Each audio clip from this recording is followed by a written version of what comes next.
আইটিবাড়ির পক্ষ থেকে আপনাদের সবাইকে স্বাগত জানাচ্ছি ওয়েব ডিজাইন বাংলা ভিডিও টিউটোরিয়ালের আজকের পর্বে। গত পর্বে আমরা এই পর্যন্ত ছিলাম এবং আমরা আমাদের HTML পেজটিতে আমরা হেডিং এবং প্যারাগ্রাফ সফলভাবে দিতে পেরেছিলাম এবং আমরা জেনেছিলাম যে HTML এর মধ্যে স্পেস কাজ করে না এবং আপনি যতই স্পেস দেন না কেন একটা স্পেসই ব্রাউজার ধরে নেবে। সো আজকে আমরা HTML এর অ্যাট্রিবিউট সম্পর্কে জানবো, কারণ আমরা এটাকে একটু মডিফাই করে নিই, আমরা এগুলো রাখতেছি না।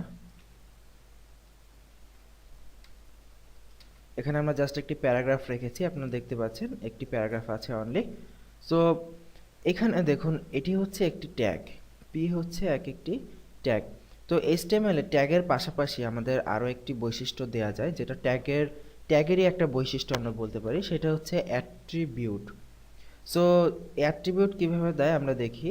অ্যাট্রিবিউট দিতে হয় সবসময় ফার্স্টের যে ট্যাগটা থাকে বা বিগিনিং যে ট্যাগ, সেটাকে দিতে হয় অ্যাট্রিবিউট। এবং বিগিনিং ট্যাগের যে নাম, দ্যাট মিনস এখানে পি এর পরে একটা স্পেস দিবেন, স্পেস দিয়ে আপনার অ্যাট্রিবিউটের নাম লিখতে হবে। তো এখানে আমরা কমন একটা অ্যাট্রিবিউট দেই, টাইটেল। দেখুন অ্যাট্রিবিউটের নাম, তারপর একটা equal to sign, then double quote দিতে হবে। এটা হচ্ছে অ্যাট্রিবিউটের স্ট্রাকচার বা সিনট্যাক্স। এভাবে আমরা অ্যাট্রিবিউট দিতে পারি। আমরা এখানে ডাবল কোটের পরিবর্তে সিঙ্গেল কোটও ইউজ করতে পারি আমাদের ইচ্ছা মতো, তবে এখানে ডাবল কোট ইউজ করাটাই বেটার। তো দেখুন এটা আমরা এখানে যেটা লিখেছি যে টাইটেল নামক অ্যাট্রিবিউট, এই টাইটেল অ্যাট্রিবিউটের কাজ হচ্ছে অনেক সময় আমরা বিভিন্ন ওয়েবসাইটে কোনো ছবির উপর বা কোনো লেখার উপর যদি মাউসের কার্সার নিয়ে রাখি, তখন দেখা যায় নিচ থেকে একটা লেখা আসে যে এই বিষয়টা, এই ছবিটা বা এই লেখাটা এই বিষয়ে। সো এইটাই হচ্ছে মূলত টাইটেল অ্যাট্রিবিউটের কাজ। যেমন এইখানে যদি আমাদের সাপোজ একটা প্যারাগ্রাফ লিখতাম, আমরা ধরেন দি কাউ সম্পর্কে, সাপোজ আমরা দি কাউ সম্পর্কে একটি প্যারাগ্রাফ লিখে, যেখানে অনেক লম্বা একটি প্যারাগ্রাফ আছে। ওকে, সো এই প্যারাগ্রাফটা কি সম্পর্কে, এটা যদি কোনো টাইটেল আমরা ভিজিটরকে দিতে চাই, আমরা একটা কাজ করি, আমরা কিছু টেক্সট নিয়ে আসি, আমরা ডামি টেক্সট নিয়ে আসি। আর ডামি টেক্সট আনার জন্য একটি ওয়েবসাইট আছে lorem-ipsum.net। কারণ আপনি যখন কাউকে HTML শেখাবেন বা নিজে যখন প্র্যাকটিস করবেন, তখন প্র্যাকটিসের জন্য আপনার টেক্সটের প্রয়োজন হতে পারে, লেখার প্রয়োজন হতে পারে। তো এই ক্ষেত্রে আপনি কারো লেখা কপি না করে এরা এরকম একটি লেখা তৈরি করে দিয়েছে, যাতে করে আমরা এটা কপি করে আমরা প্র্যাকটিস করতে পারি যারা ওয়েব ডিজাইন শিখবেন। সাপোজ আমরা এখানে একটি প্যারাগ্রাফ লিখেছি, দেখুন সেই টেক্সটটি কপি করে এখানে পেস্ট করেছি। কপি করার জন্য Ctrl+C এবং পেস্ট করার জন্য Ctrl+V। তো এখানে একটা জিনিস খেয়াল করুন, কোডটা কিন্তু ডান দিকে চলে গেছে, আমরা দেখতে পাচ্ছি অনেক দূর ডানে।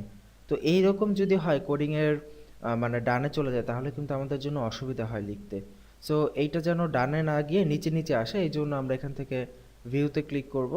ভিউ থেকে আমরা ওয়ার্ড র্যাপে ক্লিক করব। এখানে দেখুন ওয়ার্ড র্যাপ নামক একটি অপশন পেয়েছি। এটাতে ক্লিক করার সাথে সাথে দেখুন এই নিচের স্ক্রল বারটা চলে গেছে এবং এটা আর ডানে যায় নাই, ডানে না গিয়ে নিচে আছে।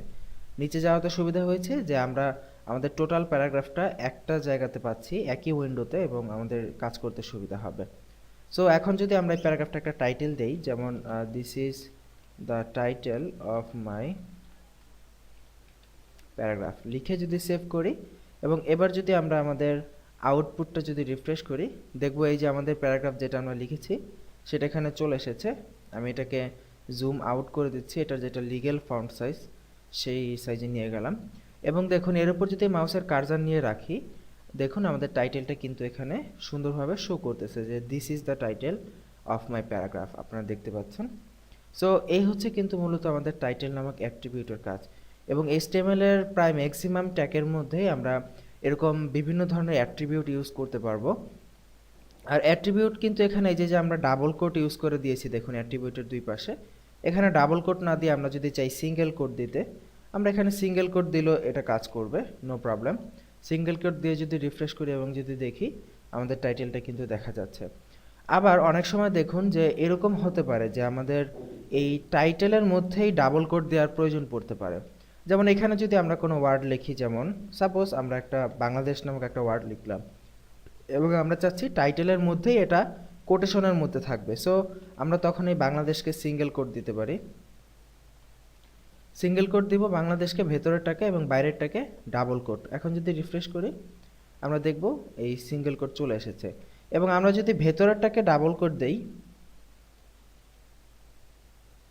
ভেতরেরটাকে যদি ডাবল কোট দেই তাহলে আমাকে বাইরেরটাকে অবশ্যই সিঙ্গেল কোট দিতে হবে।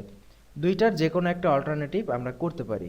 দেখুন এখন আমরা ভেতরে ডাবল কোট ইউজ করেছি, বাইরে সিঙ্গেল কোট। সো এটা আসলে ম্যাক্সিমাম টাইম প্রয়োজন হয় না, ভেতরে কোটেশন দেওয়া লাগে না, কিন্তু তারপরেও যারা ভালোভাবে শিখতে চান খুঁটিনাটি সহ তাদেরকে বোঝানোর জন্য আমরা দিয়ে দিলাম। তো অ্যাট্রিবিউট দেওয়ার রোল হচ্ছে আপনাকে বিগিনিং ট্যাগের মধ্যে অ্যাট্রিবিউট লিখতে হবে, লিখে ইকুয়াল টু সাইন দিয়ে কোটেশন মার্ক দিতে হবে, এবং এর মধ্যে আপনি আপনার অ্যাট্রিবিউটের ভ্যালু, আপনি যে ভ্যালু লিখবেন সেটা এখানে দিতে হবে। তো আশা করি অ্যাট্রিবিউট কীভাবে দিতে হয় বুঝতে পেরেছেন, এবং আমরা নেক্সটে বিভিন্ন ট্যাগের সাথে বিভিন্ন রকমের অ্যাট্রিবিউট দিয়ে আমরা প্র্যাকটিস করব। তো আগামী পর্বের আমন্ত্রণ জানিয়ে এখানে বিদায় নিচ্ছি। ভালো থাকবেন সবাই, আল্লাহ হাফিজ।